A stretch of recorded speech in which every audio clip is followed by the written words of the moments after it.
اعوذ باللہ من الشیطان الرجیم بسم اللہ الرحمن الرحیم۔ حافظہ نبیلہ آپ کی خدمت میں حاضر ہے۔ ہم نے اپنا نیا چینل بنایا ہے صرف آپ لوگوں کی خدمت کے لیے، جس میں اسلامی وظائف اور مختلف طریقوں سے آپ کی خدمت کے لیے ہم لوگ حاضر ہیں۔ آپ کے مسئلے مسائل کا حل اس میں بتایا جائے گا اور اسلامی معلومات آپ کے ساتھ شیئر کروں گی، کوشش کروں گی کہ آپ کے سارے مسائل کا حل بتا سکوں۔ تو سب سے پہلے ہم آغاز کرتے ہیں استخارے سے، کیونکہ ہمارے دین میں کسی بھی کام کی شروعات کے لیے استخارے سے مدد لی جاتی ہے۔ یہ ہمارے نبیوں کا، پیغمبروں کا، صحابیوں کا اور ولیوں کا طریقہ کار رہا ہے کہ وہ اپنے ہر کام کو شروع کرنے سے پہلے استخارے سے مدد لیتے تھے، کیونکہ یہ ہمیں اللہ تعالیٰ کی طرف سے ایک اشارہ دیتا ہے۔ تو ہم بھی اپنی شروعات کرتے ہیں استخارے سے۔ اپنے ہر مسائل کا حل ہم استخارے سے لے سکتے ہیں، کیونکہ یہ طریقہ ہمیں ہمارے نبی پاک نے سکھایا ہے۔ تو ہم شروعات کرتے ہیں استخارے سے۔ اس ویڈیو میں آپ کو استخارہ کرنے کا مکمل طریقہ کار بتاؤں گی اور کوشش کروں گی کہ آپ کو آپ کے مسائل کا حل اس طریقے سے مل سکے۔ تو استخارے کے لیے ہم سب سے پہلے عشاء کی نماز کے بعد 2 رکعت نفل نماز پڑھتے ہیں استخارے کی نیت سے، جس میں پہلی رکعت میں ہم سورۃ فاتحہ کے بعد سورۃ کافرون پڑھتے ہیں اور دوسری رکعت میں سورۃ فاتحہ کے بعد سورۃ اخلاص پڑھتے ہیں۔ اس طریقے سے ہمارے یہ 2 نوافل ادا ہو جاتے ہیں۔ اس کے بعد ہم استخارے کی دعا کا آغاز کرتے ہیں۔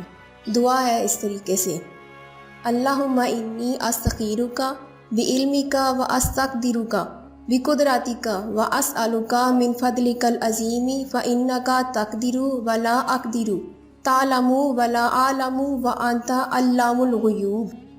اللہم ان کنت تعلم ان ھذا الامر، یہ ھذا الامر کا ورڈ جہاں پہ آیا ہے، جس کو ہم نے ہائی لائٹ کیا ہے، یہاں پہ آپ نے اپنا وہ کام یا وہ مسئلہ اپنے ذہن میں رکھنا ہے جس کے لیے ہم استخارہ کر رہے ہیں۔ یہاں پہ ھذا الامر کا ورڈ آپ نے نہیں پڑھنا، بلکہ یہاں پہ آپ نے وہ اپنا کام ذہن میں رکھنا ہے جس کے لیے آپ استخارہ کر رہے ہیں۔ پھر اس کے بعد آگے شروع کرنا ہے: خیر لی فی دینی و معاشی و عاقبتی امری فاقدرہ لی ویسرہ لی ثم بارک لی فیہ و ان کنت تعلم ان ھذا الامر۔ اب ہماری اس دعا میں یہ ورڈ دوسری دفعہ آیا ہے ھذا الامر۔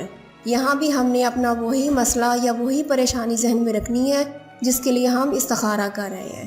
پھر اس کے بعد آگے ہم نے شروع کرنا ہے: شر لی فی دینی و معاشی و عاقبتی امری فاصرفہ عنی واصرفہ عنہ واقدر لی الخیر حیث کان ثم اردنی بہ۔